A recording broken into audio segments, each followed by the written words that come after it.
Bonjour à tous, bonjour à nous qui sommes là et bonjour à ceux qui suivent le culte depuis chez eux. J'espère que vous avez passé d'excellentes fêtes en famille, avec les amis, que vous avez pu profiter justement de ce temps pour voilà, vivre en famille des choses formidables. Et comme d'habitude, je saisis cette occasion. En début d'année, on a souvent l'habitude de se souhaiter une très bonne année. C'est ce que je fais. Je vous souhaite à tous une très bonne année 2024. Que Dieu nous aide dans sa grâce, donc à grandir dans sa connaissance, dans son amour. Que Dieu nous aide vraiment à vivre cette année vraiment dans des choses formidables encore au milieu de nous, de notre assemblée. Nous sommes donc aujourd'hui le 7 janvier 2024, au premier dimanche de l'année 2024. Et j'ai le privilège, en tout cas, de commencer la première prédication sur une série des paraboles de Jésus. Je nous propose de réfléchir ce matin sur celle du Fils prodigue. Lorsque Aurélien, notre pasteur, m'a demandé sur quelle parabole je souhaitais en fait prêcher, je me suis précipité à dire je voudrais prêcher sur la parabole du Fils prodigue. Le problème, c'est qu'après réflexion, je constate que c'est une parabole qui est tellement connue, qui est dans la mémoire collective.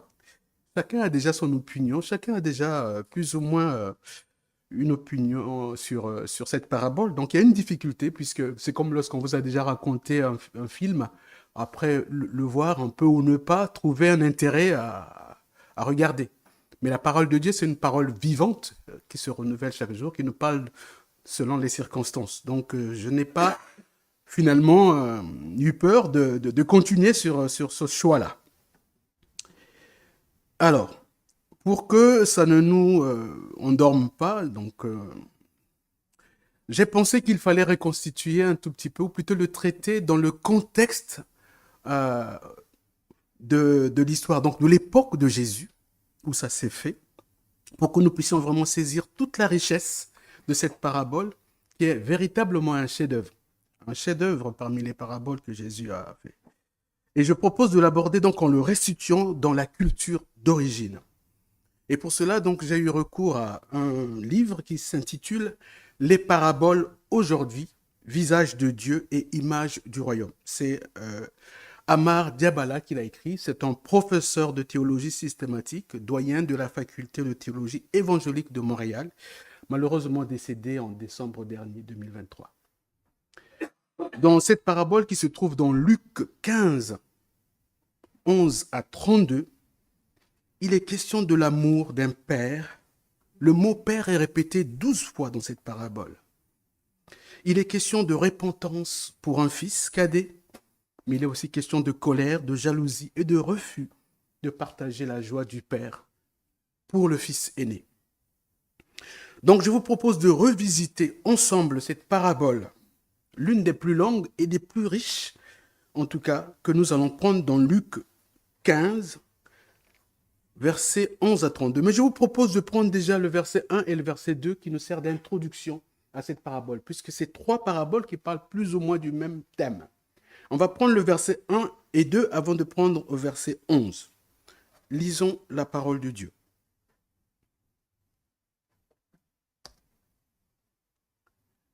Les collecteurs d'impôts et autres gens de mauvaise réputation s'approchaient tous de Jésus pour l'écouter. Les pharisiens et les maîtres de la loi critiquaient Jésus. Ils disaient, cet homme fait bon accueil aux gens de mauvaise réputation et mange avec eux. Prenons au verset 11. Jésus leur dit, un homme avait deux fils.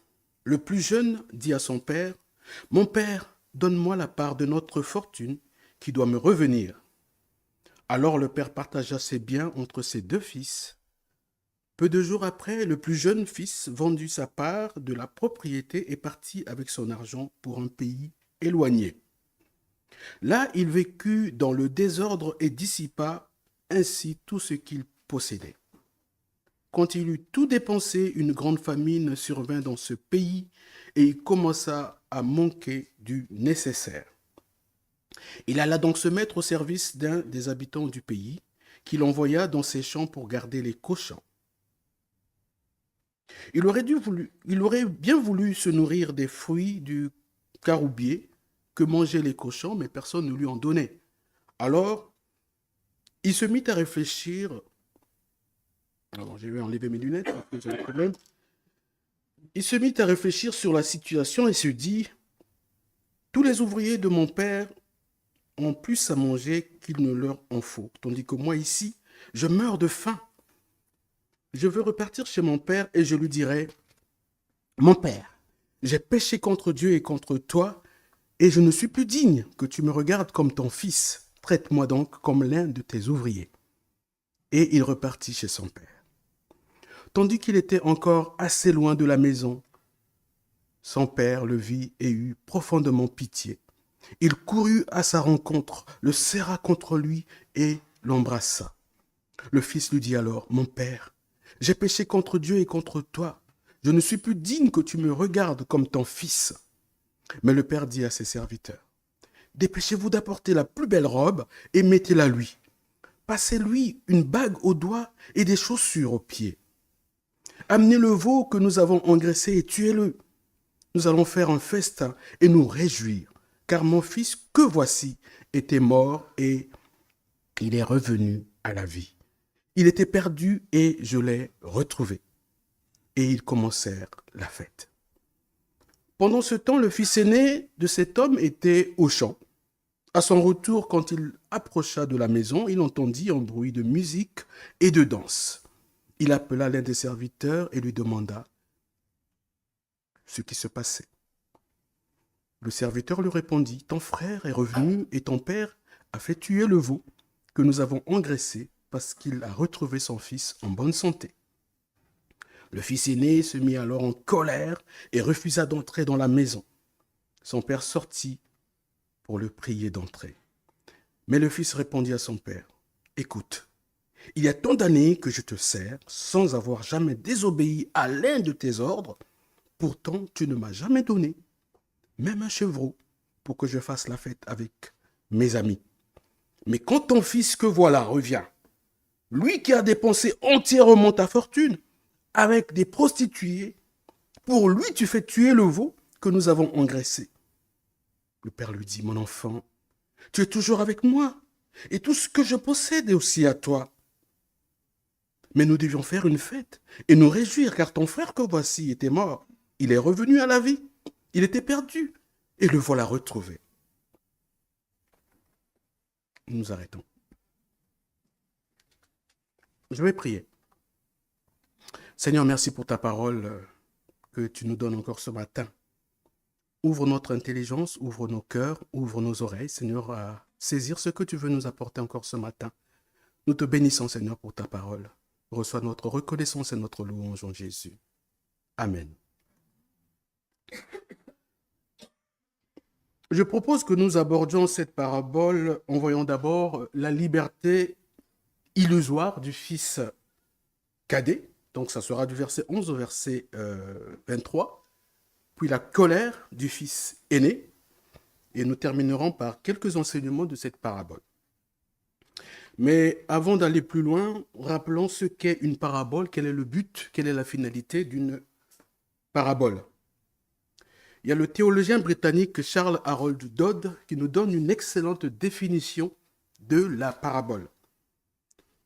Pour lui, je lis, entre guillemets, dans son état le plus simple, la parabole est une métaphore, une comparaison tirée de la nature ou de la vie courante qui frappe l'auditeur par son caractère vivant ou étrange et dont l'application exacte sème un doute suffisant pour inciter à une pensée personnelle. C'est tiré d'un livre qu'on appelle Les paraboles du royaume de Dieu. Donc le but de la parabole, c'est vraiment de situer l'homme face à Dieu, d'illustrer un enseignement, d'aider à la compréhension, de clarifier, de corriger des fausses conceptions, mais aussi d'exhorter. Par ces paraboles, Jésus, qui est passé maître en la matière, montre à son auditoire un Dieu qui a compassion, un Dieu qui fait grâce, qui se réjouit quand un pécheur se répand, un Dieu qui aide à changer de vie. Et c'est ce que nous allons voir donc dans cette parabole du fils prodigue. Et le fils prodigue veut dire le fils qui dépense avec excès sans compter. Voyons donc le premier point, la liberté illusoire de ce fils cadet. Donc on va prendre le verset 11 au verset 23. Comme je l'ai rappelé, c'est un texte qui est assez bien connu. Donc je vais essayer d'aller sur des points qui me semblent essentiels. Voyons d'abord la demande de ce fils cadet. Nous sommes dans un contexte culturel et religieux du Proche-Orient ancien. Et dans ce contexte, demander sa part d'héritage, c'est un scandale. On ne demande pas la part d'héritage à son papa qui est encore vivant. C'est un scandale. C'est uniquement dans des situations exceptionnelles qu'on pouvait avoir éventuellement son héritage si le papa décide de son vivant et de son plein gré de faire un partage à ses enfants. Mais ces enfants vont rentrer en possession de cet héritage qu'à la mort du père. Le papa peut jouir de ses biens tant qu'il est vivant, mais il n'a pas le droit de le vendre. Donc s'il décide déjà de faire le partage de son vivant. Et là, cette demande, c'est un scandale pour les auditeurs de Jésus. Ils ne peuvent pas comprendre puisqu'ils connaissent les lois et les coutumes justement de ce qui se passe en termes d'héritage. Donc vous pouvez imaginer facilement la réaction des auditeurs de Jésus lorsqu'ils entendent cette histoire. C'est donc une grave offense que le fils va faire à son père. C'est comme si, en fait, il demandait à son père de mourir. C'est exactement la même chose. D'ailleurs, j'ouvre une parenthèse pour dire qu'une telle situation est déjà arrivée, en vrai, à un père qui a eu un fils qui a exigé sa part d'héritage de son vivant. Le père était un médecin qui était bien portant et il va mourir 3 mois plus tard après que son fils ait exigé, j'utilise bien le mot exigé, à part des biens familiaux. Et la veuve, donc la maman, va témoigner plus tard qu'en réalité, son mari est mort le jour même où le fils avait demandé à avoir sa part d'héritage. Revenons à notre parabole pour voir la réponse du père. Qu'est-ce que le père fait lorsque ce fils lui demande sa part d'héritage? Il va accéder à la demande de ce fils. Il ira plus loin, il va partager les biens entre le fils cadet et le fils aîné. Vous verrez ça au verset 12. Il fait le partage. Et le fils cadet va donc prendre sa part, il va vendre tout parce qu'il veut le liquide. Il veut se déplacer, partir loin de sa famille, de son père et de son frère. Il le transforme donc en liquide et il s'en va très très loin de sa famille et de sa communauté. Le fils aîné qui reçoit aussi sa part, curieusement, ne réagit pas. Ça peut nous poser question. Cette attitude est lourde de sens. Quel genre de relation entretient-il avec son père, avec son frère, pour être silencieux devant une telle demande? Pourquoi ne tente-t-il pas une médiation entre son père et son frère? Cette absence d'initiative, en tout cas, laisse penser que sa relation est une relation tendue entre le papa et bien sûr avec son frère. Y aurait-il pas de l'hypocrisie dans l'air? Je ne sais pas si ça vous fait penser à quelque chose ou à quelqu'un ou ce genre de personne. On en reviendra tout à l'heure. À partir du verset 13 et 16, on va voir donc la descente aux enfers, puisque ce fils cadet qui est allé loin de sa famille va vivre, expérimenter, en fin de compte, une vie loin de sa famille. Il va dilapider tous ses biens. Il va expérimenter finalement la misère morale et religieuse, découvrir la dureté du monde avec ses joies éphémères et trompeuses. Et la famine qui arrive finalement dans ce pays lointain ne va pas arranger les choses, ça va aggraver sa misère. Il décide cependant de rester dans ce pays et chercher du travail. Comble de malchance, entre guillemets, ou je ne sais pas comment il faut le dire, le travail qu'il trouve consiste à nourrir les cochons. Et nous savons que pour les Juifs de cette époque, les cochons sont en tout cas des animaux détestables, que ce sont des animaux impurs que les Juifs n'aiment pas.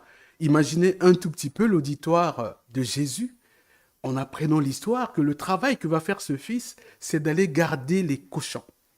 C'est une souillure, c'est une désobéissance à la loi, finalement, et c'est grave.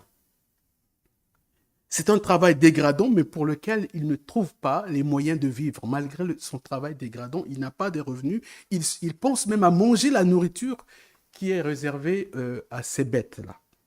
Pour vous dire déjà la déchéance de cet enfant. Et qu'est-ce qui va se passer? Donc, versets 17 à 19, on voit un retour sur lui-même.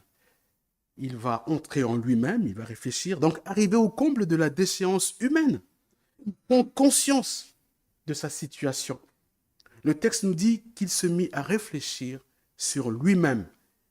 Qu'est-ce qui se passe? Il va se souvenir de sa vie passée, de ce père qu'il aimait. Il va se souvenir de ce que les ouvriers de son père avaient de quoi manger en abondance. Il réalise aussi que sa rupture avec Dieu, puisque en fait il ne respecte pas les lois, et avec son père, le prive de son statut de fils. Il ne se considère plus comme le fils de son père. Pour certains commentateurs, il y a une conversion qui s'opère en lui à ce moment-là. Mais d'autres pensent que ce n'est qu'une prise de conscience puisqu'il est en fait au pied du mur. Et moi j'adhère à cet avis, c'est mon avis. Pour moi, il n'est pas encore dans la conversion, même s'il est en chemin. Le souvenir de ce père, en tout cas généreux, l'aide à prendre conscience. Et chez son père, il sait que le plus modeste des ouvriers avait du pain en abondance, mais lui, il meurt de faim. Sa révolte face à sa situation va faire qu'il va prendre une décision. Vous savez, lorsque on ne réagit pas à ce qui ne va pas bien, on ne réagit pas au mal, il faut se poser des questions. Lui, il est encore récupérable parce que sa conscience lui parle. Et le souvenir de ce père éveille en lui des choses positives et il prend conscience. Nous devons réagir face au mal, face au péché. Si on ne réagit pas, il faut commencer à s'inquiéter. Il est récupérable. C'est parfois dans ces moments difficiles, de solitude, de désespoir, de difficulté, qu'on est particulièrement attentif à la voix de Dieu. Dieu, qui continue toujours à frapper à la porte de notre cœur, n'arrête pas de nous parler. Mais avec la fête, le monde, parfois nous n'entendons pas. Et donc ces moments sont parfois des moments propices pour que la voix de Dieu soit perceptible. J'avais eu l'occasion d'échanger avec un frère qui a fréquenté notre assemblée ici. Il m'avait partagé que c'est lorsqu'il est sorti du cocon familial qu'il avait pris conscience de son désir de venir au Seigneur et de servir au Seigneur. Il est devenu pasteur, aujourd'hui il est toujours pasteur, mais c'est en s'éloignant un tout petit peu de ce cocon familial qu'il a réalisé que Dieu l'appelait à son service. Il a été plus attentif. Le jeune homme décide de repartir chez son père, mais ne se considérant plus comme le fils de son père, il préconise d'aller lui proposer, non pas de redevenir son fils, mais d'être un de ses salariés, de ses ouvriers. Il dit, bon, écoute, je vais lui dire, je voudrais être comme tes ouvriers, considère-moi comme l'un de tes ouvriers, mais laisse-moi travailler pour que je gagne ma vie, pour que je puisse encore vivre. Notez bien qu'il n'envisage pas une réconciliation avec le père. Lui, il veut revenir simplement travailler auprès de son père parce qu'il sait qu'il sera bien traité. Ce retour vers le père peut susciter dans l'auditoire de Jésus 3 réactions. On peut faire l'hypothèse de 3 réactions. Premièrement, il y a ceux qui vont être scandalisés de savoir qu'il est revenu. Mais tu es parti, tu pensais être indépendant. Alors tu as coupé les liens, terminé. Il n'y a plus rien entre toi et nous. Ça, c'est la première hypothèse. Il y a ceux qui vont penser comme ça dans l'auditoire de Jésus. Que tu es parti, tu ne reviens plus. Deuxième hypothèse, il y a ceux qui vont se dire, mais pourquoi pas lui donner une chance? Si son père peut éventuellement le recruter et puis voilà, le faire travailler comme vous voyez, pour qu'il nous prouve que vraiment il se répand de ce qu'il a fait. La troisième hypothèse, c'est celle du père. C'est ce que le père va faire. À votre avis, le père, il fait quoi? Je nous pose un peu la question, hein, nous connaissons ce récit. La troisième hypothèse, le père fait quoi? Il l'accueille avec amour. Et c'est ce que nous allons voir.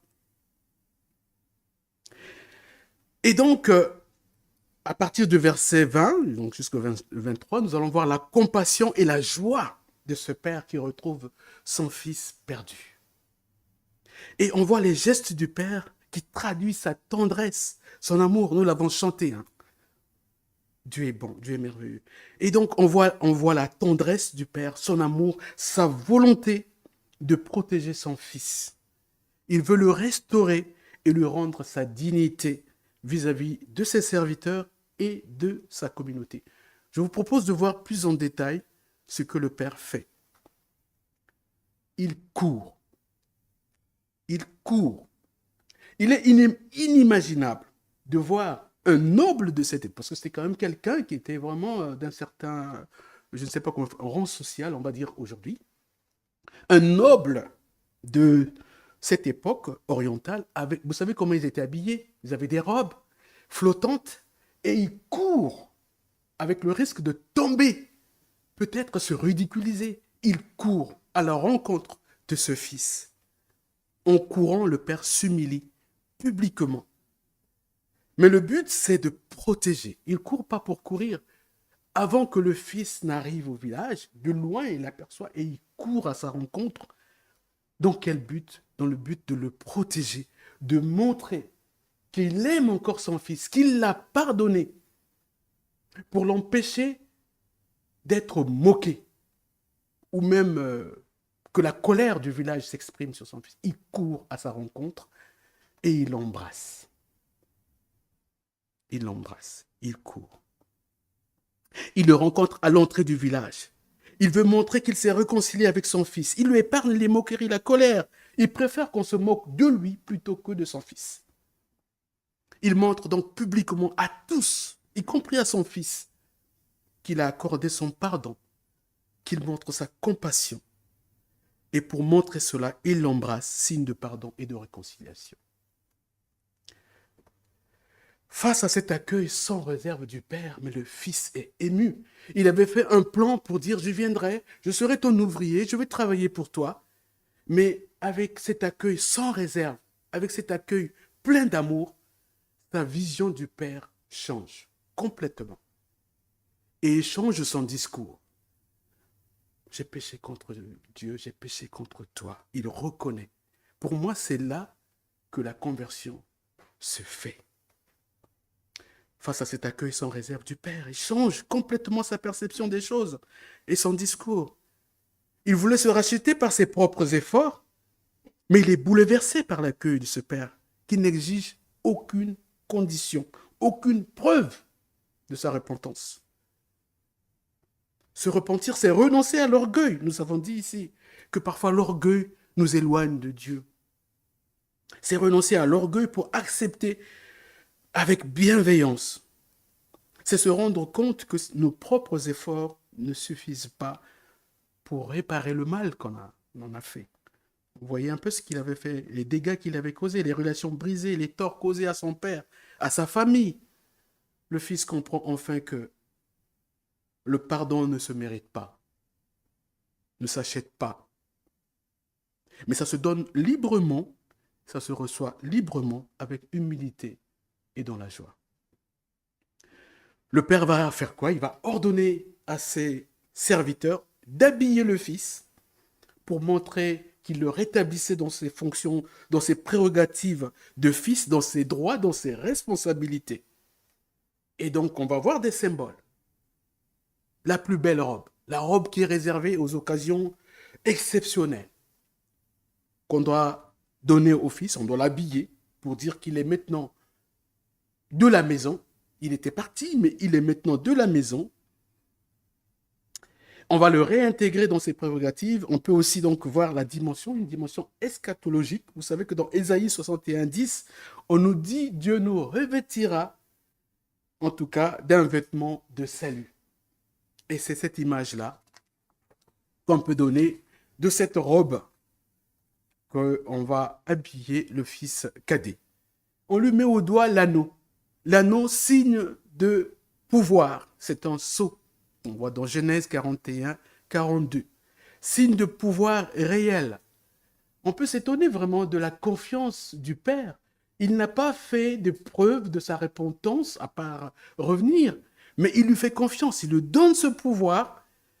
Donc, le Fils qui n'a pas montré qu'il sort de sa déchéance et que vraiment il se repent, mais le Père lui fait cette confiance-là. Il lui donne cet anneau, donc signe de pouvoir. Mais pas seulement, il va rajouter donc aux pieds les sandales. Qu'est-ce que ça signifie pour nous? C'est une distinction. Vous savez que les serviteurs étaient pieds nus. Et ceux qui venaient visiter aussi l'hôte, ils enlevaient leurs sandales. Mais par contre, le propriétaire de la maison, il avait ses sandales aux pieds. Donc on lui donne les sandales aux pieds pour le distinguer des serviteurs et des invités. Il est désormais clair que le Fils est entré en possession de ses droits de fils. C'est un homme libre de la maison. Celui qui va payer les frais, selon vous, c'est qui? C'est le veau gras. On va tuer le veau gras pour faire la fête. Parce que c'est une occasion spéciale. On peut maintenant fêter la réconciliation et être dans la joie. Abordons maintenant la deuxième partie, le fils aîné qui va entrer en scène. Dans cette deuxième partie, donc la colère du fils aîné, on nous dit qu'il était au champ. Il était dans les plantations et il revient des champs. Il entend le bruit, la musique, des danses, la danse, etc. La fête bat son plein. Les invités mangent, boivent, partagent la joie du père qui vient de retrouver son jeune fils. En s'approchant de la maison, il se renseigne. Mais que se passe-t-il? Il est informé du retour de son frère. Alors, il décide de ne pas entrer dans la maison. Il ne participera pas à la fête. C'est une curieuse décision. On devrait se réjouir d'un frère qui est revenu, de la joie du père, mais non, je ne rentrerai pas, je ne vais pas fêter avec eux. C'est la décision qu'il prend. Non seulement il ne partage pas la joie de son père, mais plus encore, il va faire un affront à son père. Il va faire un affront à son père. Pour la deuxième fois, le père sera ridiculisé, humilié. Cette fois-ci, en présence des invités qui sont là pour faire la fête. Ce comportement peut choquer et surprendre l'auditoire, ceux qui écoutaient l'histoire de Jésus. Quelle serait à vous votre réaction face à cette situation? Qu'est-ce que vous en pensez de la réaction du fils aîné? Cette colère qui est dirigée contre le père. Mais ce père est vraiment exceptionnel. Là encore, il prend sur lui et il sort, il va à la recherche de ce fils qui ne veut pas entrer dans la maison. Malgré la gentillesse, l'insistance du père, le fils aîné persiste dans son refus. Dans le fils cadet, il avait couru pour venir à sa rencontre. Pour le fils aîné, il sort, il abandonne ses invités. Il se ridiculise une deuxième fois. Le fils persiste dans son refus. Bien plus, il accuse son père de l'avoir injustement traité, d'avoir agi sans justice, d'avoir manqué de sagesse. Le fils aîné non seulement ne veut pas voir son frère, puisqu'il ne peut même pas rentrer, mais il ne comprend pas que son père puisse l'accueillir de cette manière. Et il se montre irrespectueux. Il utilise des mots durs envers son père. Mais quand vous allez voir les phrases qu'il utilise, hein, il agit comme un serviteur, non pas comme un fils. Donc il va dire, voilà des années que je te sers. Je n'ai jamais désobéi. Donc c'est des ordres. Pour lui, ce que son père lui dit, c'est des ordres. Pourquoi un tel accueil après ce que ton fils, il ne dit pas son frère, après ce que ton fils a fait? Tu ne me donnes à moi même pas un chevreau alors que tu tues le veau gras pour ton fils que voilà. Expression méprisante pour se distancer de son frère. Il ne se rend pas compte que son attitude est aussi coupable que l'attitude de son frère par ses accusations. Il montre que sa relation avec son père est une relation superficielle. Il s'exclut de la famille. Sa joie, c'est avec les amis. Qu'on lui donne le chevreau qui aille faire sa fête avec ses amis. Mais là, il ne veut pas faire la fête avec son père et son frère. Le père, comme toujours, fait preuve d'amour. Un amour étonnant, inattendu, en réponse à cet affront qu'on lui fait. Et avec beaucoup d'affection, il lui dit, mon enfant, tu es toujours avec moi. Tout ce qui est à moi est à toi. Mais ce qui importe au Père, c'est vraiment de l'inviter à entrer dans sa joie pour fêter le retour à la vie de son frère. Le premier fils était mort, il est revenu à la vie par grâce. Qu'adviendra-t-il du fils aîné? Lui aussi, il est en train de mourir, il est en train de s'éloigner en fin de compte. Reviendra-t-il à la vie? La parabole ne nous donne pas de réponse, puisque ça s'arrête là, on ne nous dit pas ce que le Fils a fait après. Et vous, quelle serait votre réponse à cette invitation, lorsque Dieu nous invite à entrer dans sa joie en tant que Père? Y aurait-il aujourd'hui des frustrations, des colères, des déceptions, des incompréhensions qui nous empêchent d'être avec nos frères et sœurs dans la joie du Christ, dans la joie du Seigneur? Qu'est-ce qui nous empêche d'entrer dans la joie avec nos frères et sœurs? Je vais aborder la troisième partie qui nous donne quelques des enseignements sur cette parabole. Notons que dans les deux premiers versets que nous avons lus, que j'ai lus sciemment, qui introduisent cette parabole, il est reproché à Jésus d'accueillir les gens de mauvaise vie. On nous dit ici, tous les publicains et les gens de mauvaise vie s'approchaient de Jésus pour l'entendre. Et qu'est-ce que les pharisiens faisaient? Ils critiquaient, ils murmuraient en disant cet homme accueille des gens de mauvaise vie et il mange avec eux. Et donc c'est à dessein que Jésus fait cette parabole pour donner une réponse à ces réactions. Cette parabole parle de Dieu et de la façon dont il accueille le pécheur qui revient à lui. L'attitude de Jésus est en phase avec celle du Père qui invite à ce que nous aussi, que les auditeurs de Jésus puissent faire autant, accueillir celui qui se répand. Vous avez compris que le Père représente Dieu, prompt à pardonner. Il attend patiemment le retour du pécheur. Le Fils prodigue, c'est l'exemple d'une repentance sincère. Mais le frère aîné symbolise la méchanceté des pharisiens qui manifestent leur propre justice, leurs préjugés et leur indifférence à l'égard des pécheurs repentants. Ils manquent d'amour et de générosité tout en ayant une profonde méconnaissance de Dieu. Leur témoignage, le témoignage de leur vie religieuse, est marqué par la frustration. Ils sont frustrés. Dans cette parabole, Jésus explique dans sa manière d'agir, qui peut choquer les gens de son époque, ses contemporains, que l'amour de Dieu pour les pécheurs qui rentrent à la maison, cet amour est sans limite. Sans limite.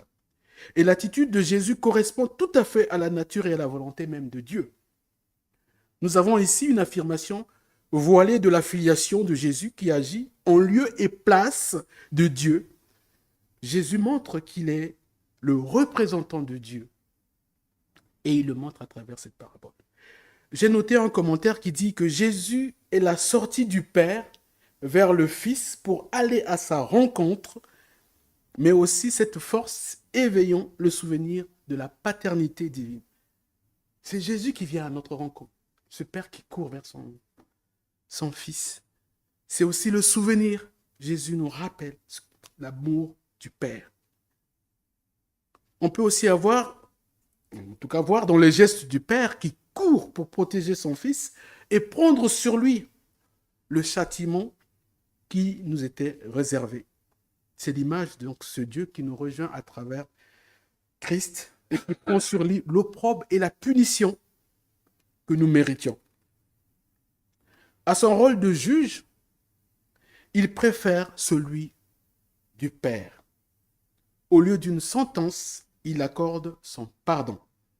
Il donne un baiser au lieu d'un châtiment. Dieu ne nous aime pas pour ce que nous voulons être.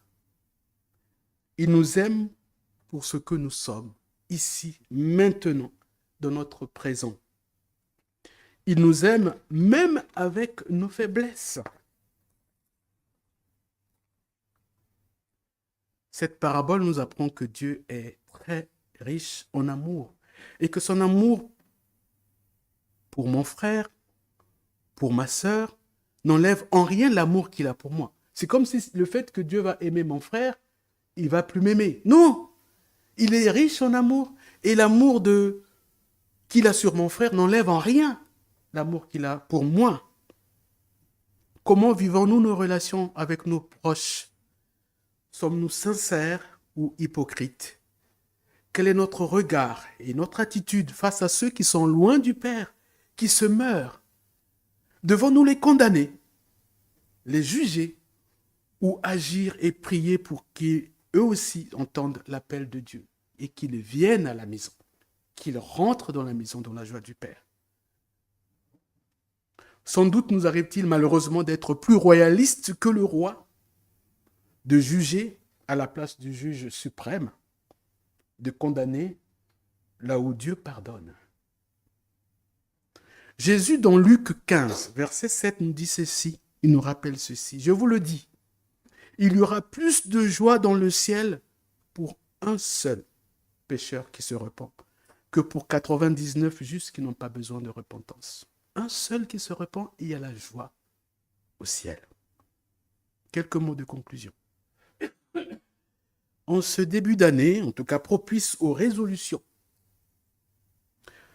apprenons à examiner notre relation avec Dieu d'une part et notre relation avec nos proches, nos parents, nos enfants, nos amis, nos collègues d'autre part. Il n'est jamais trop tard pour bien faire, pour rattraper nos erreurs, se repentir et demander pardon s'il le faut, pour assainir nos relations, pour être dans la paix que Dieu nous demande de vivre, de partager. La parole de Dieu promet dans 1 Jean 1, verset 9, « Si nous confessons nos péchés, il est fidèle et juste pour nous les pardonner et pour nous purifier de toute iniquité. » Travaillons pour la paix et l'amour autour de nous. Beaucoup de choses peuvent nous priver de la joie du Seigneur, la joie de Dieu, nous amener, nous mettre en colère contre lui et de manquer d'amour envers nos proches. Le fait compris, un exaucement qui n'arrive pas, un divorce, des conflits de tout genre, des situations qui peuvent nous faire mal et puis nous éloigner des autres. C'est un véritable défi, mais avec l'aide de Dieu, nous pourrons rechercher la paix du Christ qui surpasse toute intelligence. Que Dieu nous aide à être dans la paix, dans l'amour, dans les prochains jours. En tout cas, que nous soyons de plus en plus bienveillants les uns envers les autres. Nous pardonnons réciproquement aux besoins. À l'exemple de ce Père, apprenons à être patients pour amener les autres, et nous-mêmes aussi, en tout cas, sur le chemin de la repentance et de la grâce, pour être ensemble dans la joie du Seigneur. Que Dieu vous bénisse. Amen. Je vous propose de garder un instant le silence.